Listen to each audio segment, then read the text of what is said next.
Bonjour à tous, soyez les bienvenus. Merci d'être avec nous pour ce ciné-débat placé sous le signe du climat et de l'environnement.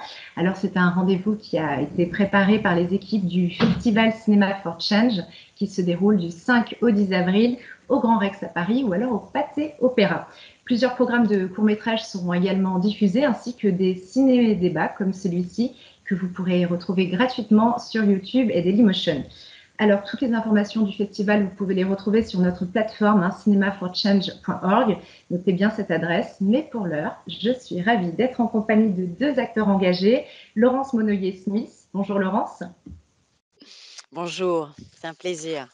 C'est un plaisir pour nous aussi. Soyez la bienvenue. Vous êtes directrice du développement durable au Centre national d'études spatiales. Et vous n'êtes pas seule puisque nous sommes également en compagnie de Philippe Quinter. Bonjour Philippe. Bonjour, ravi d'être avec vous. Soyez le bienvenu. Vous êtes directeur de la RSE et du développement durable chez BPI France. Oui. Alors, peut-on atteindre la neutralité carbone d'ici 2050 et quelles sont les pistes pour y parvenir, les leviers à activer? Ça, c'est la grande thématique de ce ciné-débat. Mais juste avant d'en parler ensemble, je vous propose de découvrir un court-métrage. Il s'appelle The Beauty. Il a été nominé dans la catégorie climat et biodiversité. Je ne vous en dis pas plus. Regardez, c'est parti.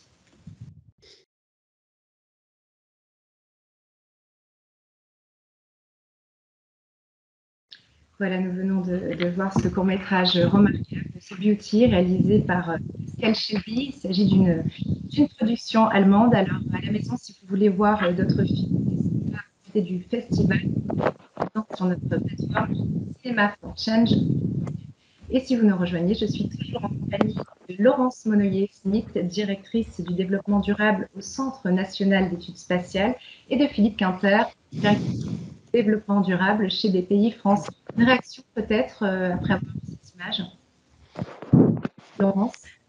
Oui, c'est comme souvent les petits courts-métrages que vous proposez sont des courts-métrages chocs qui sont faits pour réagir, en jouant sur des métaphores et des décalages un petit peu violents entre les propos. Enfin, il y a différents types de diachronies qui sont exploitées et qui sont toujours très, très, très violentes. C'est très beau, ça montre évidemment l'importance de la pression anthropique sur les milieux marins avec des jeux de forme sur les méduses, poissons coffres, etc. Et c'est très, très beau. Je pense que moi, je pense que je suis très favorable à. Je pense que pour faire passer des messages qui sont parfois compliqués au-delà des noms, des noms, des chiffres, etc., qui veulent traduire cette puissance de l'impact anthropique et notamment en ce qui concerne les plastiques, de montrer très concrètement ce que ça veut dire quand on est sous l'eau. Parce que c'est pas forcément une expérience quotidienne pour les individus de savoir ce qui se passe. Moi, je suis plongeuse, donc je le vois très, très souvent et je suis très, très sensible à ces sujets-là. Mais de montrer ce décalage entre ce que nous avions et ce que nous avons gâché, c'est très fort, quoi, et très, très bouleversant comme message. L'importance d'utiliser la puissance de l'art. Voilà. Absolument. Ouais, c'est un merveilleux véhicule. Merci Laurence. Et vous, Philippe, quelques réactions peut-être? Oui, alors, écoutez, bien volontiers, à ceci près que je n'ai pas pu voir le petit court-métrage dans son intégralité, c'était figé, mais j'ai pu voir quand même certaines images, notamment sur la mer, en fait, le fond sous-marin. Et pour moi, je rejoins vraiment les propos de Laurence parce que quelques images, un court-métrage déclenche des émotions en fait qui sont très fortes et qui permettent parfois de passer à l'action. On en parlera tout à l'heure dans nos sujets. En plus, c'est très beau. Il y a des reflets, c'est magnifique. Il y a des couleurs. C'est quelque chose qui nous touche différemment que les raisonnements que l'on peut avoir sur des sujets techniques. Et, et ça touche également des grands sujets. Le sujet, bien sûr, du climat, mais de la biodiversité. Quand on le ramène, quand on met des noms un peu sur des grands thèmes du moment. Mais j'aime beaucoup cette approche. Nous, d'ailleurs, on l'utilise énormément pour sensibiliser à la fois les salariés de BPI France, mais aussi les entrepreneurs, pour déclencher à la fois une prise de conscience plutôt qu'un long discours. Et c'est vrai que cette force de l'image, nous, on l'utilise, mais avec aussi les témoignages des entrepreneurs pour engager l'action, quoi, hein, et se mettre en marche. Voilà. Alors, nous allons être amenés à en reparler. Alors, ce court-métrage vient d'illustrer, le monde fait face à de nombreux défis globaux inédits. En préambule, j'aimerais avoir votre regard sur l'objectif de neutralité carbone d'ici à 2050. De quoi s'agit-il? De quoi parle-t-on concrètement? Qu'est-ce que ça veut dire? Laurence? Concrètement, pour moi, la neutralité carbone, ça a pris aujourd'hui, pour être assez franche et être et assez ouverte par rapport à mon sentiment de citoyen, ça a pris une dimension aujourd'hui d'extrême urgence pour moi. C'est-à-dire que 2050, ça paraît loin en fait pour beaucoup de gens. On est en train de parler de ses enfants ou de ses petits-enfants et pourtant, quand on regarde, le chemin à parcourir, on passe pas de là où on en est aujourd'hui à 2050, et quand on regarde les efforts qu'il y a à faire quotidiennement en fait, ou qu'il faudrait faire quotidiennement, notamment au sein des entreprises pour y arriver, mais aussi par rapport à nos propres comportements, on s'aperçoit qu'on est déjà plus dans les clous. En relisant, les récents, rapports du groupe du GIEC, même celui du groupe 1 qui est sorti l'été dernier, on sait déjà que, pour pouvoir atteindre cette neutralité carbone à 2050, en gros, il faudrait qu'on vive à l'équivalent d'un Covid par an, c'est-à-dire des conséquences, industrielles et cetera, et des conséquences que nous avons vécues, c'est-à-dire limitation de nos déplacements, limitation en tout genre, contraintes extrêmement violentes partout sur la planète, violence aussi, sur la santé, mentale, humaine, toutes ces conséquences. En gros, il faudrait qu'en termes de réduction, ce soit équivalent à ça. Quand on prend conscience de ça, on se dit qu'il y a effectivement, moi, un sentiment d'extrême urgence, une grande responsabilité et une volonté, de mettre en place cette trajectoire. Donc pour moi, c'est ça que ça veut dire. En fait, pour moi, 2050, c'est aujourd'hui. Oui. Dans ma tête, si vous voulez, je me dis, dans ma tête, 2050, c'est maintenant. C'est déjà même presque trop tard. Le Conseil pour le climat qui a sorti son rapport dit que la France n'a pas fait des efforts nécessaires, même s'il y a eu une diminution en 2019. Je ne compte pas 2020 et 2021. En gros, ça ne suffit pas. L'empreinte carbone de la France est encore trop importante et elle n'est pas à la hauteur de la diminution, et en particulier pas sur toute une série de secteurs. Et donc, pour moi, c'est ça. Ma réaction, c'est ça. C'est une forte inquiétude de savoir où est-ce que et comment je peux contribuer au sein de mon entreprise et partout où je peux agir pour essayer de planifier. Parce qu'en fait, maintenant, ce qu'il faut avoir en tête, c'est qu'il faut qu'on planifie ça et que c'est pas la sortie du nucléaire qui va nous en sortir du tout. Il faut vraiment avoir ça en tête. En tout cas, pour moi, le message que je veux passer, c'est celui-là. 2050, c'est maintenant. Ouais, merci Laurence de vous faire part de ce sentiment d'urgence, et on va essayer à travers ce ciné-débat de mettre en lumière un maximum de solutions et de parler plus concrètement de cette feuille de route. Philippe, avec vos yeux à vous, de quoi parle-t-on lorsque l'on parle de cet objectif de neutralité carbone d'ici à 2050? Alors, ça rejoint exactement, naturellement, ce que Laurence a pointé. C'est en fait un cap, hein. C'est une cible avec un enjeu qui est vraiment fondamental, en fait. Et d'ailleurs, cet enjeu nous touche tous, sans exception. C'est un sujet de l'humanité, hein, quelque part. Donc, on n'est pas sur quelque chose de ponctuel ou de particulier. Nous sommes tous concernés. Et en ce qui nous concerne, puisque vous savez que BPI France est vraiment connecté avec l'ensemble du tissu d'entrepreneuriaux, en fait, l'accord de Paris est un point de départ très intéressant parce que c'est un accord politique intéressant. 2015 est formidable. Le sujet, c'est que ça montre la voie, mais ce n'est pas suffisant du tout, quoi, effectivement, parce qu'on s'est rendu compte, et d'ailleurs Laurence a reparlé du rapport du GIEC, on voit très bien que, eh ben, on ne s'est pas mis au travail, quoi, globalement. C'est-à-dire qu'il y a de beaux discours, il y a de belles formulations, et encore une fois, il ne faut pas jeter la pierre à quiconque, hein, parce que c'est un sujet complexe qui nous touche tous, et avant de parler de ce que ne font pas les autres, il faut déjà parler de ce qu'on ne fait pas soi-même.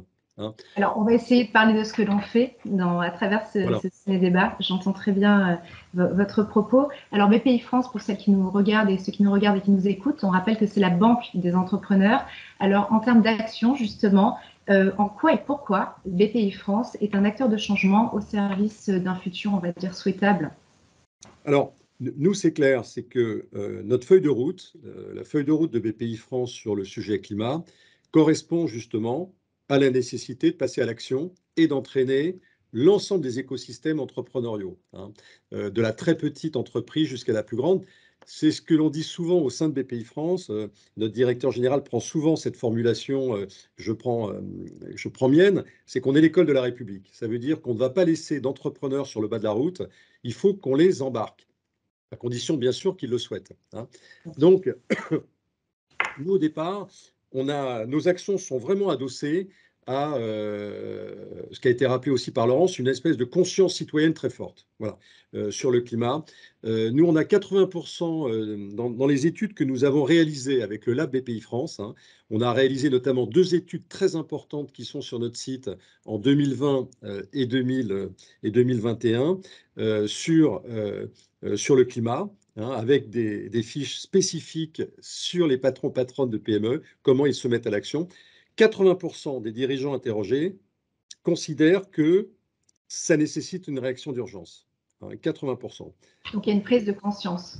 Total, total, hein. Et 86% se sentent concernés par les objectifs mondiaux de baisse des émissions de carbone, hein, des fameux GES. Bon. Mais en revanche, dans le même temps, ceux qui réellement se sont mis au travail et qui ont mis un plan d'action structuré sont moins de 20%.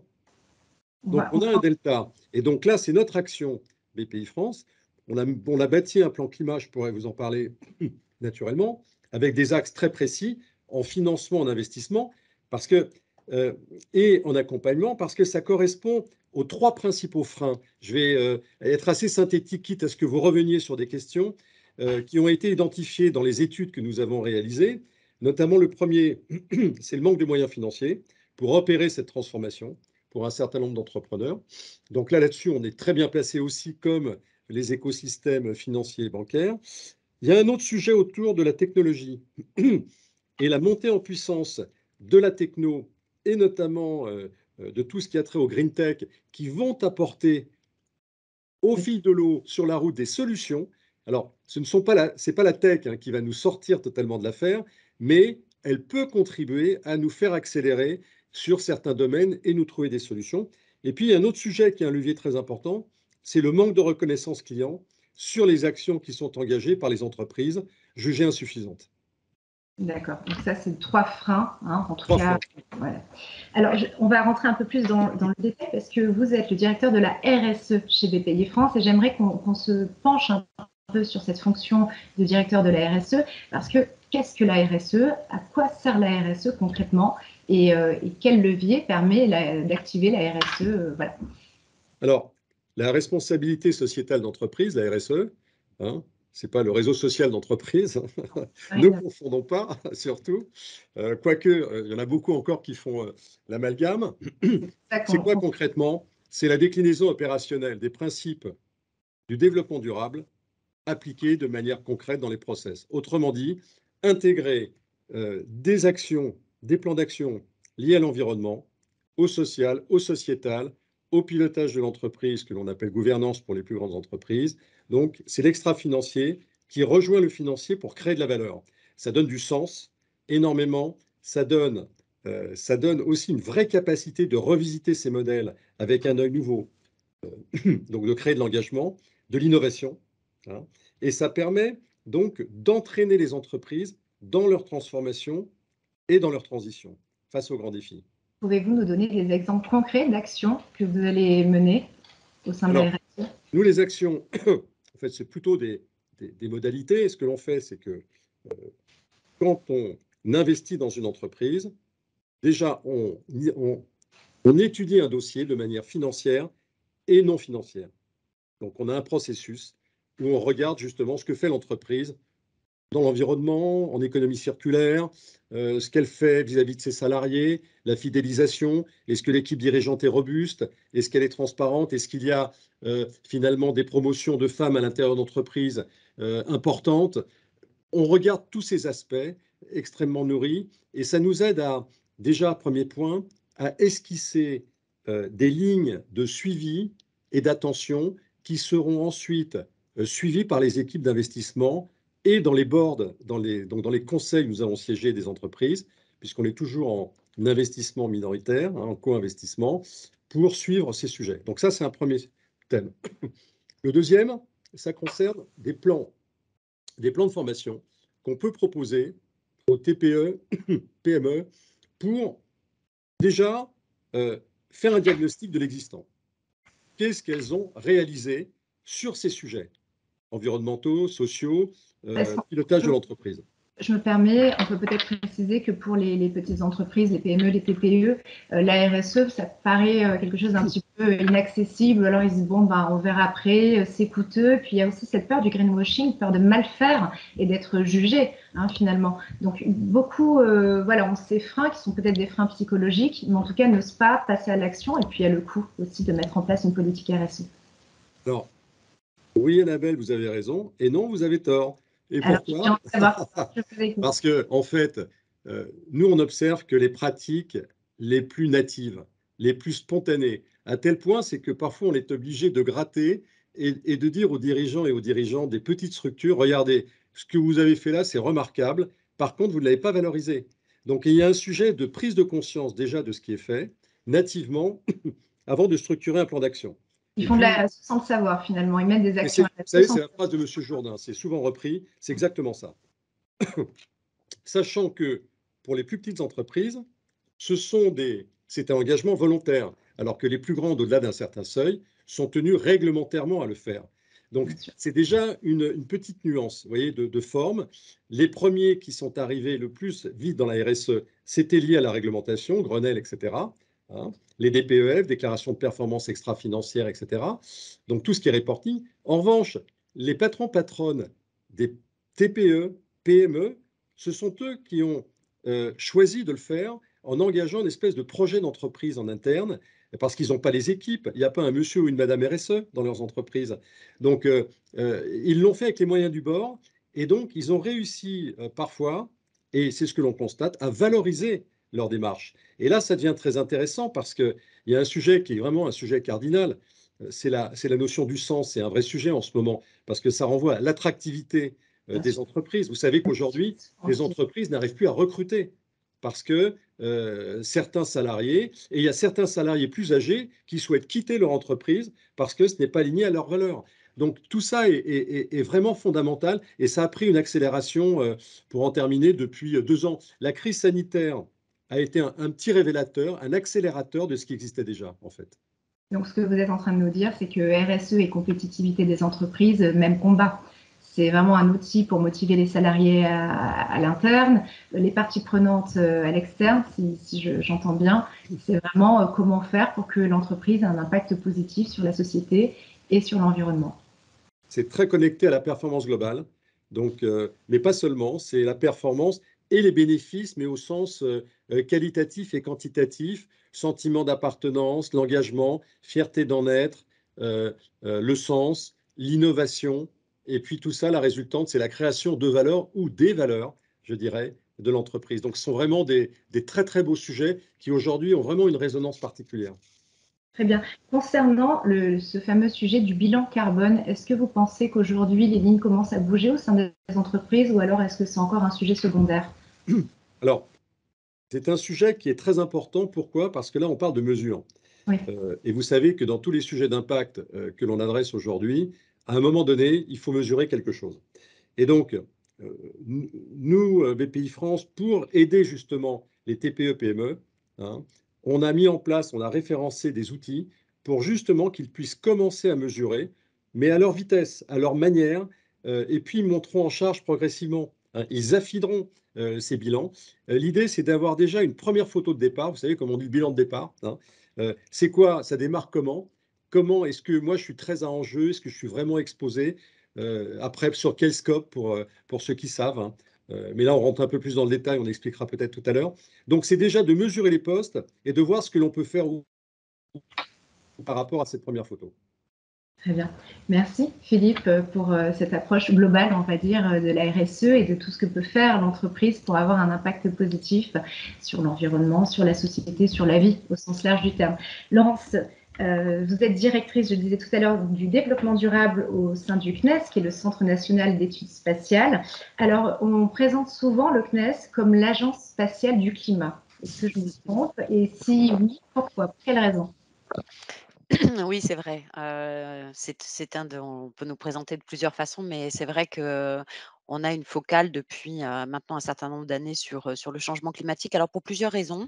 D'abord parce que, le CNES est à l'interface de la recherche scientifique, et des applications opérationnelles et industrielles d'observation de la Terre. C'est-à-dire que depuis toujours, une partie de la programmation, c'est-à-dire de la définition des instruments qu'on va envoyer en l'air, hein, donc des satellites, c'est donc, de l'équipement instrumental, est définie, par des scientifiques eux-mêmes.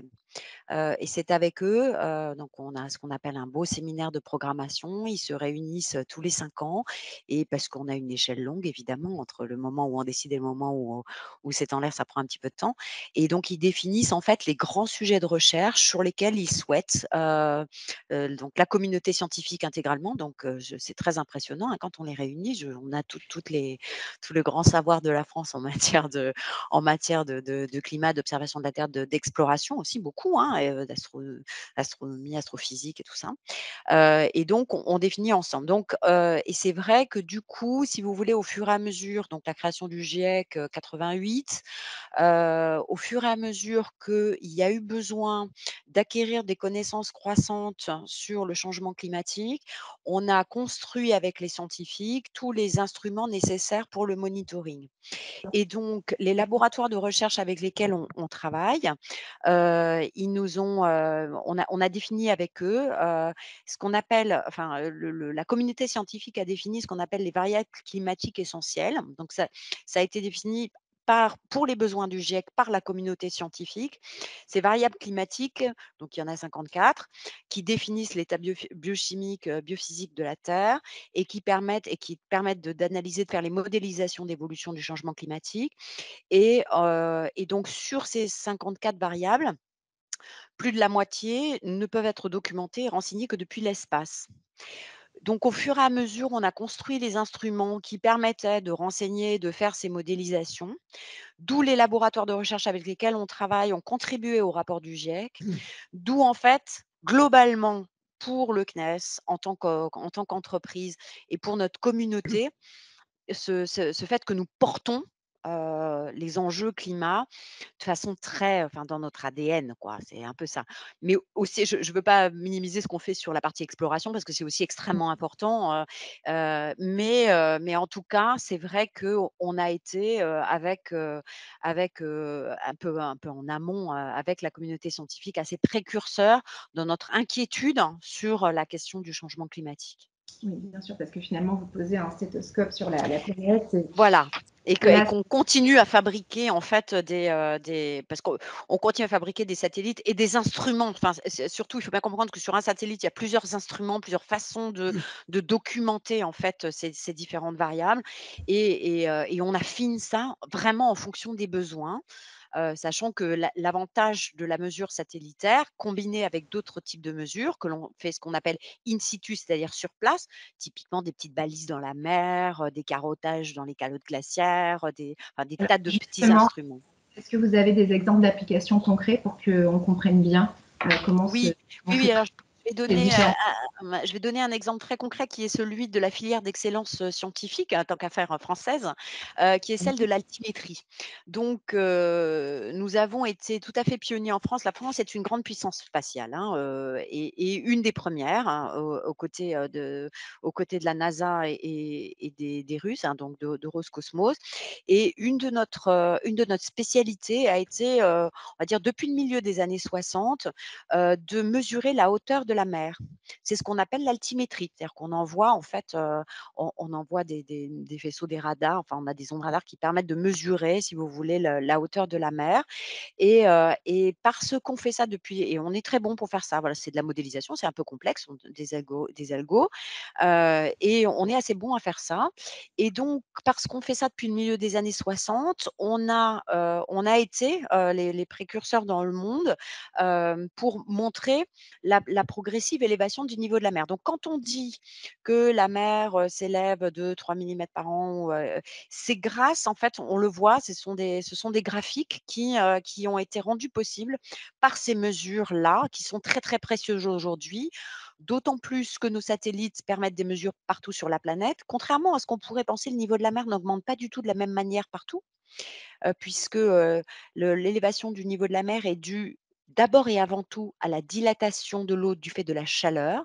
et donc nous avons des écarts qui sont très importants, hein, qui peuvent être de plus d'un mètre, hein et donc on a fait, si vous voulez, ces mesures d'élévation du niveau de la mer, en particulier sur les surfaces côtières et sur l'impact que ça a sur les infrastructures et sur les infrastructures humaines et qui sont, les populations côtières. On a 1 milliard d'habitants qui vivent en zone côtière et qu'on sait qu'ils sont directement menacés aujourd'hui par l'élévation du niveau de la mer et ça ne touche pas que les territoires îliens évidemment, ou nos DOM-TOM, ça touche nos côtes, très, très directement, hein. Des infrastructures, y compris certaines infrastructures critiques de type énergétique, de type centrale nucléaire. Ça les touche quoi, soit l'augmentation du niveau de la mer, soit la baisse du niveau de l'eau, par exemple dans les rivières, dans le Rhône par exemple. Donc on mesure aussi le niveau des réserves d'eau. Et on sait que, bah, les centrales nucléaires du Rhône, là, elles piochent à peu près 20 du niveau du Rhône pour pouvoir, alimenter leur système de refroidissement. S'il y a plus d'eau dans le Rhône, il y a un petit sujet.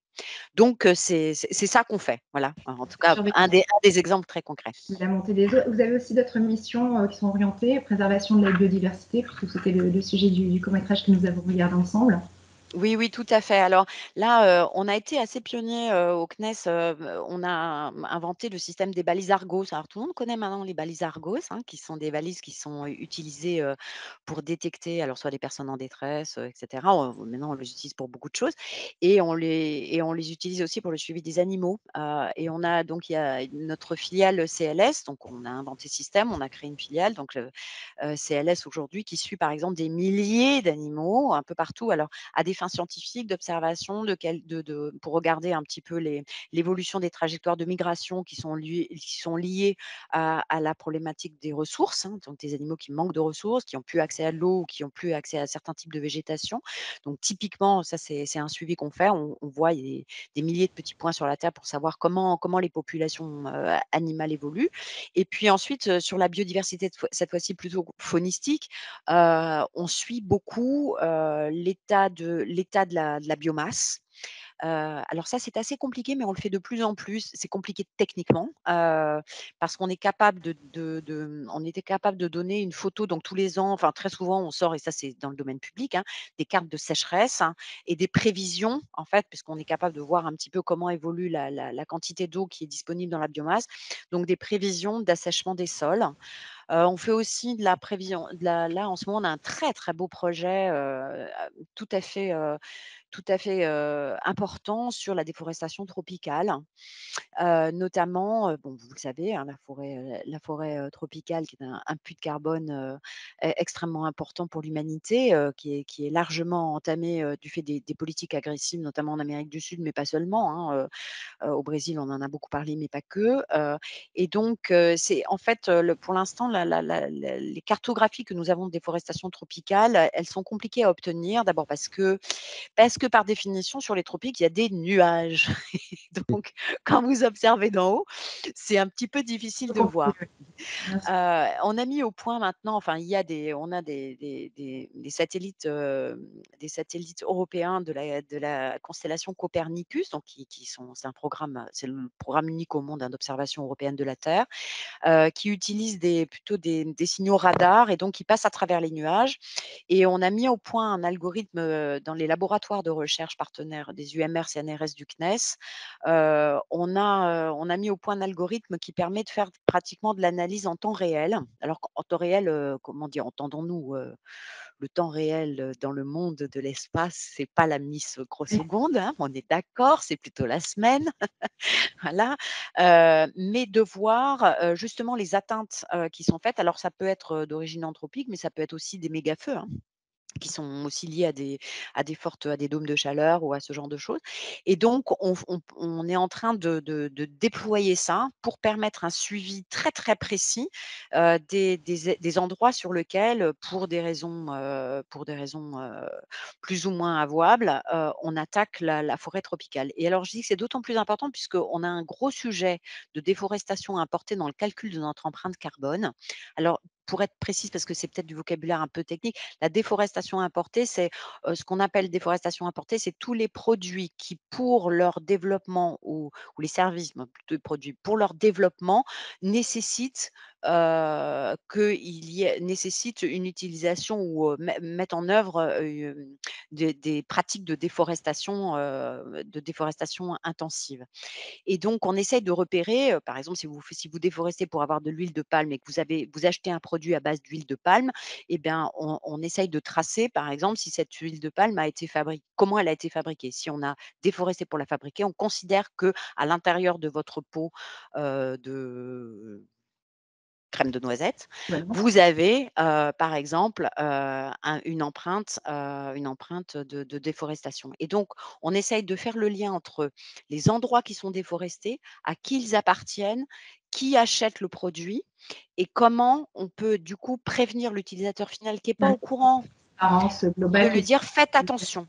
Donc en fait, c'est un petit peu toute cette chaîne, vous voyez, en fait, l'observation satellitaire rentre dans une chaîne plus globale d'une politique publique. Alors, c'est très intéressant ce que vous venez de dire parce qu'on l'a bien compris, le CNES, première ligne en tant qu'observateur. Est-ce que ça a un impact justement du coup sur vos salariés au sein de l'entreprise? Vous qui êtes directrice du développement durable, est-ce que de fait les salariés sont plus sensibilisés à ces sujets-là et comment ça se traduit dans la mise en place de votre politique RSE?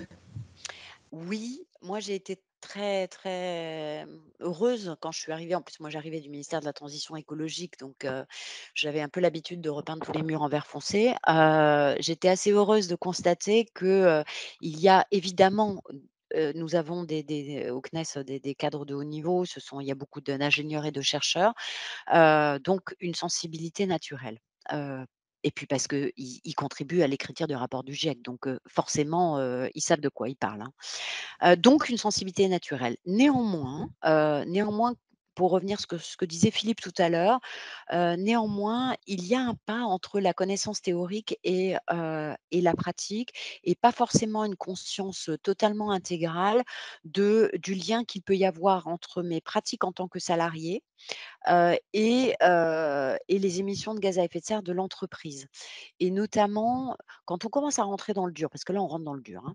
Là, maintenant, on rentre dans le dur, c'est-à-dire qu'on a fait notre bilan d'émissions de gaz à effet de serre et donc là, je mets les chiffres sur la table et je dis à tout le monde: «Ben, voilà les amis, nous, on consomme beaucoup trop, on a beaucoup trop d'émissions qui sont liées à la production énergétique en Guyane parce qu'on est sur une zone qui n'est pas connectée au réseau EDF et donc on utilise de l'énergie qui est du fioul, donc c'est des énergies fossiles, donc empreinte carbone catastrophique, même si on n'a pas beaucoup de monde là-bas à Kourou, on a quand même, c'est une grosse partie de notre empreinte et une grosse partie de notre empreinte, c'est les déplacements.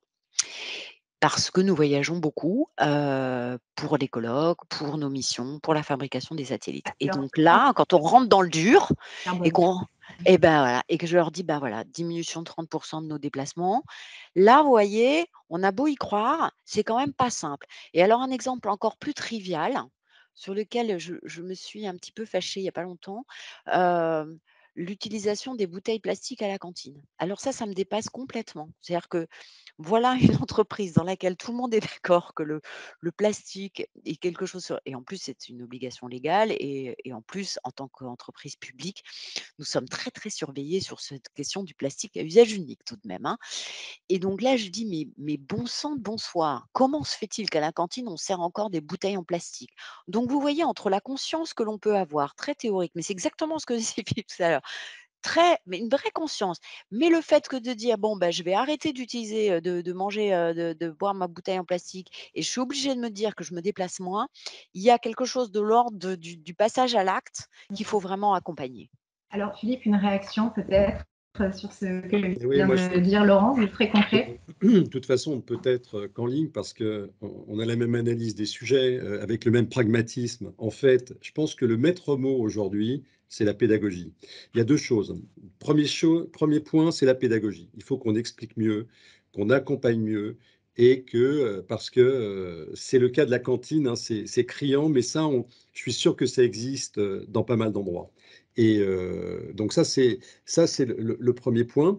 Et puis, le deuxième sujet, c'est de ne pas stigmatiser sur la morale. Voilà. Il ne faut pas dire, et ça c'est très très dur, il ne faut pas dire c'est bien, c'est mal, il faut aider les entrepreneurs à le faire. Enfin, nous, je me positionne par rapport à BPI France et aux écosystèmes entrepreneuriaux.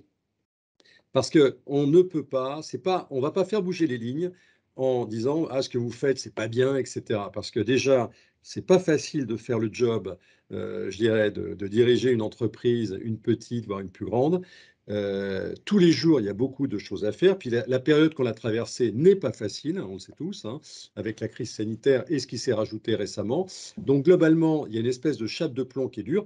Donc si on rajoute là le sujet, je donne des cartons rouges, verts, vous voyez, le juge de facile, hein? Non, non, non, non, non. On se retrousse les manches, on y va, on montre la voie, on dit vous en faites pas, c'est dur, mais on va vous accompagner. Nous, c'est ce qu'on fait dans les processus avec la direction de l'accompagnement, avec les diags décarbonation, avec les diags écoflux partout sur le territoire, en liaison avec l'ADEME. On a des accélérateurs de décarbonation. Le sujet, c'est de faire des choses concrètes.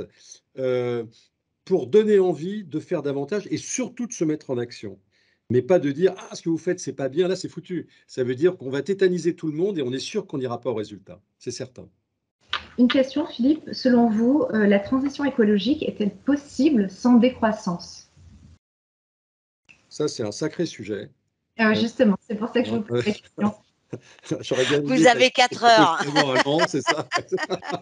Bon, nous, on n'est pas dans cette phase-là, c'est-à-dire que c'est quelque chose dans lequel on n'est pas à l'aise avec ce terme de décroissance, hein, très honnêtement.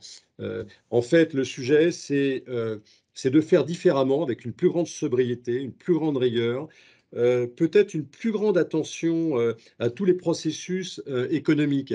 Exemple, il y a des tas d'initiatives qui ont été remises au goût du jour ces dernières années, et Laurence les connaît parfaitement. Exemple, la consigne. Moi, je prends le cas de Jean Bouteille, qui a remis il y a quelques années, le ministère d'ailleurs, avait dans un concours, j'étais dans le jury, avait décerné le prix à Jean Bouteille. Enfin, c'est juste un exemple, mais il y en a des tonnes d'autres. Pas idiot de réutiliser. L'Allemagne l'a fait depuis des années, n'a jamais perdu la consigne. Nous, on l'a oublié. On l'utilisait, je crois, ça a été perdu après la Seconde Guerre mondiale, et puis on est passé à autre chose. Le plastique à usage unique, une hérésie. Et alors que, vous voyez, ça c'est deuxième sujet, tout ce qui a trait, on s'en est aperçu au circuit court, la proximité, l'ancrage territorial, les solutions intelligentes sur un même territoire. Formidable. Par exemple, les sujets d'excavation de terre dans les chantiers. Quand on enlève de la terre quelque part, je pense à la société ESUS qui fait un boulot formidable. C'est quoi? C'est de prendre la terre quelque part et de la remettre à un endroit pour embléler où il y a un besoin à moins de 100 km. Formidable. Donc, vous voyez, je pense que si on arrive à mettre bout à bout les énergies, la volonté de transformer, les solutions, mais vraiment territoriales. Moi, je crois beaucoup au territoire, hein, mais on est un certain nombre à le croire parce que les solutions émergent tous les jours. Et ben, je pense qu'on peut gagner le pari. Voyez. Donc, ce n'est pas une question de décroissance, c'est une façon de créer de la valeur différemment, de revisiter ces modèles d'affaires et de revoir tout. Mais le plus dur, c'est le changement en fait. Hein, c'est le management du changement. Et donc, ce n'est pas des produits et des services qui feront changer le monde, c'est le fait que nous, on réenvisage, c'est une question culturelle, et donc pour changer les choses. Mais c'est vraiment l'affaire de tous. Hein. Et vous nous parlez finalement de bon sens et de logique. Laurence, une réaction à ce que vient de nous dire Philippe, et puis peut-être aussi, on parle justement de ces forces vives qui sont au cœur de nos territoires, mais est-ce que finalement cette transition ne va pas créer de nouveaux métiers? au cœur même des… Oui, alors moi j'ai une approche un petit peu différente, c'est-à-dire que je trouve que poser la question en termes de décroissance, c'est mal la poser. Et ça nous met devant une alternative qui est à la fois inconfortable et injuste. Heu, Pourquoi? Parce qu'en fait, il faudrait la poser à l'envers, c'est-à-dire que la croissance telle que nous connaissons n'est juste pas tenable. Alors, est-ce à dire qu'il faut décroître? Non, ça veut simplement dire qu'il faut changer de grille de lecture. Voilà, c'est-à-dire que nous avons mis en place un système économique qui n'est pas tenable, qui nous fait sortir des limites planétaires, et donc voilà, on n'a pas de planète B. Donc ça ne veut pas dire qu'il faut avoir une décroissance, ça veut dire qu'il faut avoir une autre forme possiblement de croissance. Est-ce qu'on appellera ça encore de la croissance? En fait, ce que ça veut dire, en fait, il faut qu'on pense autrement. Et je trouve ça extrêmement, à la fois injuste et malhonnête intellectuellement, pour les personnes qui se positionnent, parce qu'il y a un certain nombre d'intellectuels qui se positionnent sur des sujets de décroissance, que de leur renvoyer en fait, de renvoyer à tout le monde cette image qui est de dire: «Vous êtes en train de jouer contre la compétitivité».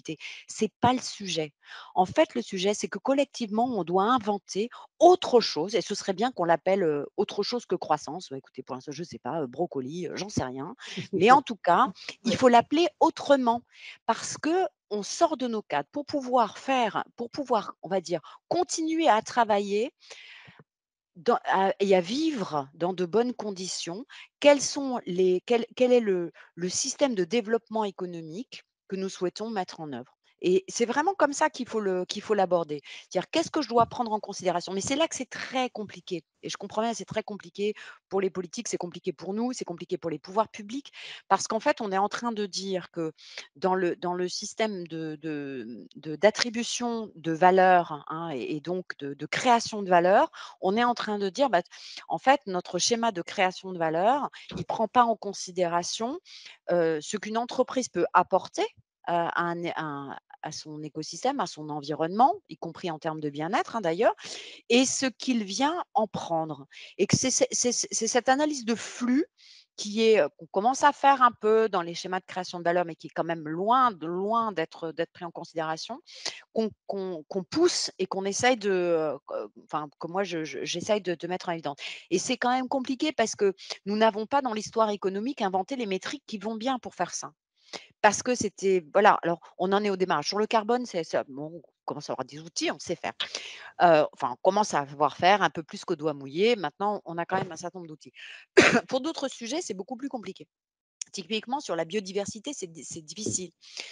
Comment est-ce qu'une entreprise calcule ce qu'elle emprunte à un écosystème? C'est pas du tout la même chose pour un agriculteur qui dépend des pollinisateurs que pour une société de services qui finalement ne doit que analyser ce qu'il achète et de savoir finalement d'où vient le papier qui se procure ou je ne sais quoi dans la composition de ses achats.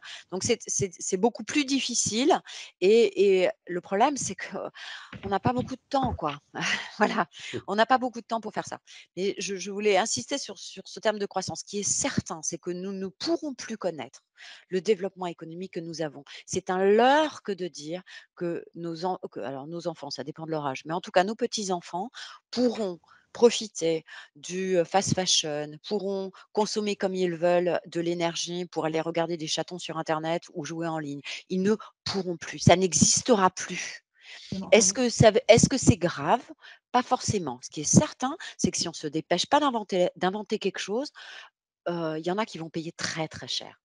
Alors, on va dire qu'entre ce que vous dites, c'est qu'entre cette croissance illimitée et la décroissance économique, une troisième voie existe. Ce chemin que nous avons envie d'emprunter, il va générer forcément de l'innovation, des nouveaux métiers. Est-ce que vous avez quelque chose à nous dire sur ces nouvelles opportunités peut-être de carrière pour les entrepreneurs chez BPI France ou vous, Laurence, à travers toutes les missions dont vous nous avez parlé tout à l'heure? J'imagine que les nouvelles technologies ont un rôle à jouer important, on l'a dit. Est-ce qu'au cœur des territoires, on a de nouvelles possibilités en matière de création d'emplois? Moi, je peux peut-être Oui. vous dire que dans le cadre déjà alors, du plan climat que nous portons, avec la Banque des Territoires, donc la Caisse des dépôts, hein, il y a beaucoup d'argent en jeu, hein, c'est 60 milliards hein, avec la Poste et 40 milliards avec la Banque des Territoires, 20 pour nous. On a mis en place, nous, BPI France, toute une dimension, mais vraiment très lourde, de soutien à la croissance, émergence et croissance des green tech. C'est ce que l'on a dit tout à l'heure. Et là, on voit émerger des solutions. Alors, qu'on voit aussi, par exemple, avec le CleanTech Open France, hein, des initiatives remarquables, des solutions qui vont améliorer les choses ou trouver ou nous permettre d'accélérer sur certains sujets. Et puis, il y a d'autres initiatives que l'on soutient. Ça va dans le sens aussi de ce qu'a souligné naturellement Laurence. C'est tout ce qui a trait à l'allongement de vie des produits, le fait de ne pas jeter mais de recycler. Aujourd'hui, on le voit bien, il y a de nouveaux métiers qui se créent là-dessus, hein. Vous voyez, je pense que ces initiatives, ça plus ça, fait que on n'est pas tout à fait dans la logique de ce qu'a écrit il y a quelques années Nadir Hadjou avec l'innovation frugale, hein. C'était un peu le point de départ d'une réflexion. Mais je crois que revoir nos sociétés, c'est exactement ce qu'on dit, hein, finalement. Et ben, revoir nos modèles. Quand on dit revoir nos modèles, c'est carrément, il faut brosser à la paille de verre et puis réinventer un peu le sujet plutôt que de poursuivre. Je pense que c'est bien. Alors nous, on y contribue. On essaye aussi de pousser tout ce qui est les filières d'énergie renouvelable. C'est fondamental. En même temps, en fait, il n'y a pas, je crois que ce qu'il faut comprendre, c'est qu'il n'y a pas une solution qui va tomber de l'armoire. C'est un bouquet de solutions, d'actions qui, les unes et les autres, vont permettre sans doute d'arriver au résultat. Alors, puisque vous parlez de revoir nos modèles, va-t-on vers une entreprise, une entité entreprise d'un genre nouveau? Nous, on a la chance, comme on se le disait tout à l'heure, d'aider et de soutenir des entreprises. Alors moi, je pourrais vous en citer, pas trop, mais quelques-unes peut-être. Et puis, parce qu'après, on va me dire, oui, mais on m'a oublié. Bon, regardez la société Insect, par exemple, qui est ultra connue, hein, qui est spécialisée dans l'élevage d'insectes et leur transformation, hein, ce que vous connaissez. Il y a une autre société qui est la société Fairbrix, qui a su créer une première fibre synthétique ayant un impact positif sur l'environnement à partir du CO2. Ça c'est extrêmement intéressant. Il y a tout ce que fait, par exemple, et vous les connaissez, Neoen, sur tout ce qui est ultra connu, l'éolien, le stockage. Donc là, il y a des tonnes de solutions, et notamment aussi à l'international que l'on pousse. Il y a des exemples aussi d'entreprises traditionnelles comme le groupe Noblet spécialisé dans la location d'engins, de chantier, etc., qui a su très tôt basculer sur d'autres typologies d'énergie, faire évoluer ses pratiques, revisiter son business. Vous voyez, donc c'est aussi une question de secteur d'activité, hein, c'est ça qu'il faut comprendre, parce que tous les secteurs n'ont pas le même enjeu, mais chacun dans son secteur, on voit des entrepreneurs, là, vous voyez, les 3-4 que je vous ai cités, chacun dans des secteurs différents. Soit ce sont des nouveaux modèles, ou ils ont fait évoluer des modèles existants vers des énergies plus sobres. Et donc, c'est formidable, hein. Merci pour ce beau témoignage. Donc, beaucoup de forces vives sont à l'heure. On a peut-être toutes les raisons d'être optimiste, Laurence. Écoutez, moi je suis un peu optimiste de nature parce que sinon c'est très compliqué, mais en tout cas, une urgence à se développer. Juste par rapport à ce qui vient d'être dit, je fais toujours attention en disant je crois que c'est très important que tout le monde se rende bien compte qu'il ne faut pas attendre de l'innovation la solution, hein. Et c'est ce que disait Philippe tout à l'heure, une partie de la solution, mais une partie seulement. Et il y a quand même beaucoup d'autres choses qui tiennent en fait à des changements de posture. Vous voyez, typiquement, je parlais de la Guyane tout à l'heure, on est dans un territoire à multiples contraintes, on doit se passer complètement. Nous, on était 100% fossiles et on se dit qu'en moins de 10 ans, on va passer à 95% énergie renouvelable. Et pour faire ça, il faut, croyez-moi, une sacrée dose de créativité en utilisant un mix énergétique complet, hein, c'est-à-dire tout, quoi, photovoltaïque, biomasse, hydrogène, enfin tout, quoi, tout ce qui nous tombe sous la main, parce que avec des projets de territoire, en développant une filière hydrogène, en créant des emplois, etc. Donc il y a quelque chose de très, il y a de très fourmillant là-dedans et de très optimiste, hein, bien sûr, hein. Création d'emplois, vous êtes en train de… Absolument. sur le lancement d'une filière hydrogène parce que ça, Exactement, tout à fait. On a puisque typiquement sur une zone, non interconnectée comme la Guyane, le développement de l'hydrogène enfin, c'est un lieu tout à fait intéressant pour développer ça et donc puis on a à la fois un besoin pour nos lanceurs, hein, Ariane 6 fonctionne à l'hydrogène. En même temps, on a, potentiellement, on sait qu'il existe maintenant des groupes électrohydrogènes, donc qui permettraient de fournir de l'électricité avec du stockage qui fait que c'est pas une énergie, enfin c'est un véhicule qui permet d'avoir de l'électricité non intermittente, hein, donc c'est vraiment intéressant et puis en même temps, potentiellement des applications en termes de mobilité, et donc on est en train de développer toute une filière, qui va de la formation avec des partenariats avec des universités jusqu'à, l'aval, les déplacements et la mobilité en travaillant avec la collectivité de Guyane et puis, les forces armées guyanaises typiquement qui ont des flottes captives et donc voilà, c'est très intéressant de penser ça globalement. Maintenant je me dis, il y a quand même, faut quand même garder en tête qu'il y a des pans entiers d'activités qui vont disparaître. La problématique est pas tellement de savoir qu'ils vont disparaître parce qu'on sait dans l'histoire de l'humanité des activités qui disparaissent, on en a connu toujours. La problématique, c'est la rapidité. C'est-à-dire que là, on est sur, sidérurgie fois 50, hein, fois 100, hein. C'est-à-dire qu'il y a des pans entiers qui vont devoir disparaître et donc le rôle des pouvoirs publics et notre rôle à nous, moi enfin, en tout cas en tant qu'entreprise publique, c'est d'accompagner les territoires, d'accompagner autant dans notre périmètre de compétences, hein, qui voilà, qui est ce qu'il est, d'accompagner le mieux possible cette transition, qui soit la plus acceptable, possible, rapidement, pour les populations. C'est en ça que je comprends que l'inquiétude des gens, elle est totalement légitime et qu'il faut une planification et un accompagnement et des formations très, très importantes. Parce que là, on a quand même un shift, qui peut être brutal pour certains, hein. très bien. Alors, vous me devancez un petit peu ma prochaine question, un point sur votre actualité ou les perspectives d'avenir. En tout cas, une petite parenthèse, mais quand on pense souvent, en tout cas, nous, grand public, espace, voilà, on se dit, oh là là, pollution, et finalement, vous venez de démontrer à travers ce ciné-débat que vous êtes au service de solutions qui sont nécessaires, pour ne pas dire vitales, pour notre avenir à tous. Ouais, oui, oui, tout à fait. C'est vrai que, bon, il faut pas se cacher, le spatial, comme toutes les industries, produit, d'abord beaucoup d'émissions de gaz à effet de serre, ça c'est clair, moins que le secteur aéronautique, mais c'est parce qu'on est moins nombreux.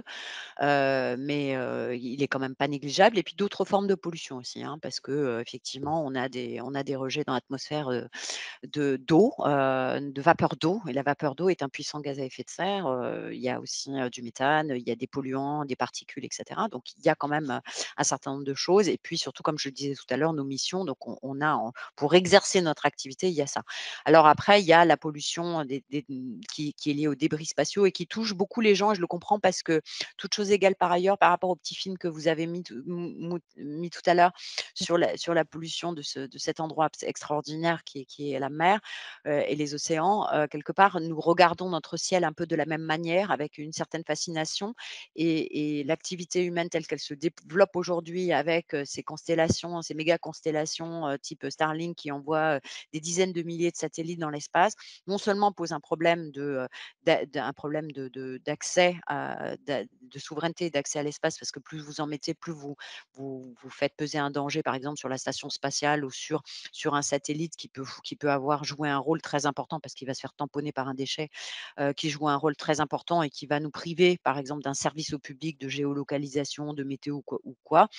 Donc ça pose un vrai problème.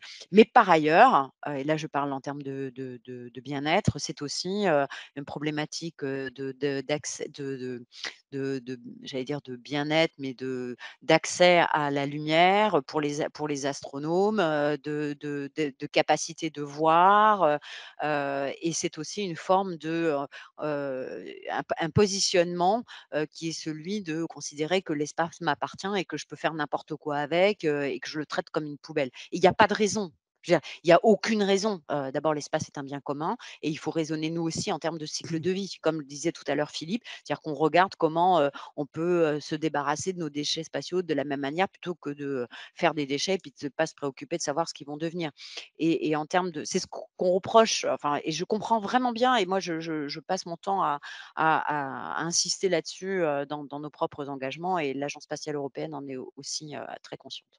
Et puis réduire en permanence l'impact environnemental de toutes vos missions. Voilà.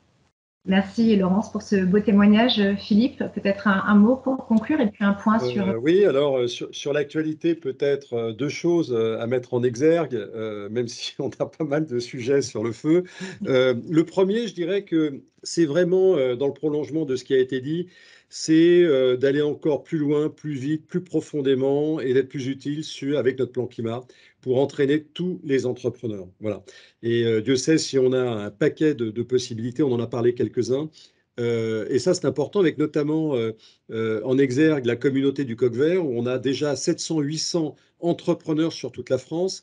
Le Coq Vert, pour simplement ceux qui nous écoutent, pour qu'ils comprennent. Alors, la communauté du Coq Vert recense les entrepreneurs qui ont mis en place, avec l'ADEME ou avec nous, ou par différents canaux, des process de transition ou d'adaptation par rapport au changement climatique, donc qui sont déjà en marche très concrètement sur cet aspect de transition. Et donc, là, ils sont 700-800. On a des éclaireurs, ce sont ceux qui en font partie, mais qui, en plus, veulent prêcher la bonne parole et entraîner d'autres par l'exemple, d'autres entrepreneurs. Donc ça, c'est le plan climat. Et on va aller beaucoup plus loin, d'ailleurs, BPI France et la Caisse des dépôts, parce que c'est majeur, c'est central, c'est notre société, c'est l'humanité, c'est nous, quoi. Voilà. Et puis, il y a un deuxième sujet qui est peut-être plus amusant, qui est, eh bien, on aime bien, nous, pour redonner du peps dans le pays, aller se déplacer en caravane, et c'est le Big Tour. Hein. Et le Big Tour, c'est quoi? C'est 30 sites cette année. On va aller dans 30 endroits, ça a déjà démarré en France. Et qu'est-ce que l'on fait?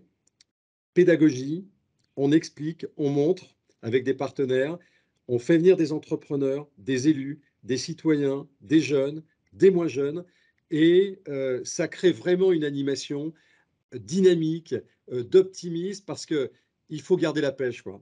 Et garder la pêche, eh bien, c'est aller à la rencontre des gens dans le pays. C'est aussi créer ce mouvement dont on parlait avec Laurence, de dire c'est possible, remuons-nous, avançons. C'est à nous aussi de jouer, hein, pour faire avancer ces sujets. Et ça en fait partie. Donc ça, c'est un gros sujet. Et le point d'achoppement, ça sera BPI France Innogénération à l'Arena Bercy, comme d'habitude, ou qui est la grande fête des entrepreneurs en octobre prochain. Très bien. Alors sur le Big Tour, je me permets une petite parenthèse puisque je vous accompagne cette année. Et donc c'est le plus grand festival d'entrepreneurs d'Europe. Et la prochaine date au moins, nous serons le 20 avril à Bordeaux, le 22 avril à Toulouse et le 26 à Montpellier. Donc voilà, vous pouvez d'ores et déjà noter ces dates dans vos agendas et on se retrouvera avec grand plaisir. Merci Philippe Quinter, merci Laurence d'avoir été avec nous, merci pour ce temps de partage et d'échange durant ce ciné-débat. Je vous rappelle que la 11e édition du Festival Cinéma for Change se déroule du 5 au 10 avril au Grand Rex à Paris, mais aussi au Pâté Opéra. Voilà, toutes les informations sont à retrouver sur notre plateforme cinemaforchange.org. Et puis surtout, le mot de la fin, n'oubliez pas d'aller au cinéma, on peut, c'est très important. Merci pour tout, merci pour vos engagements et à très bientôt. Merci, au revoir. Merci, au revoir, à très bientôt. Oui, à très vite.